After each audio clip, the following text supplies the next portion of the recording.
আসসালামু আলাইকুম, hello friends. ভিটামিনের অভাব আজকের আধুনিক জীবনে একটা লুকানো মহামারী হয়ে দাঁড়িয়ে আছে। অনেকে ভাবেন এটি শুধু দরিদ্র এবং গ্রামের একটি সমস্যা, কিন্তু বাস্তবে শহরের জীবনযাত্রার সাথে এটা জড়িত।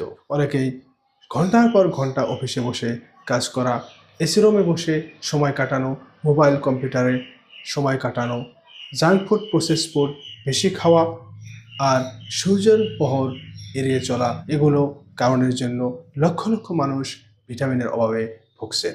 অনেকেরই রোগ প্রতিরোধ ক্ষমতাটা কমে যাচ্ছে, ক্লান্তি বেড়ে যাচ্ছে, অনেক জয়েন্টের সমস্যায় ভুগছেন, ডায়াবেটিসের সমস্যা, হার্টের সমস্যা, এমনকি অনেক লাইফস্টাইল ডিজিজের ঝুঁকিটা অনেক বেড়ে যাচ্ছে। তাই আপনার কিছু ছোট পরিবর্তনে আপনার এই ঘাটতি পূরণ করাটা সম্ভব। আপনি প্রত্যেকদিন সকাল বিকাল 10 থেকে 15 মিনিট সূর্যর আলো আপনার গায়ে লাগতে দিন।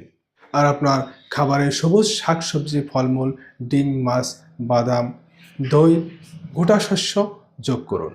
যদি আপনি লক্ষণ দেখুন তাহলে অভিজ্ঞ ডাক্তারের পরামর্শ অনুযায়ী আপনি ভিটামিন D3, ভিটামিন B12 ইত্যাদি ব্লাড টেস্ট করুন। আশা করি সবাই ভালো থাকুন, সুস্থ থাকুন।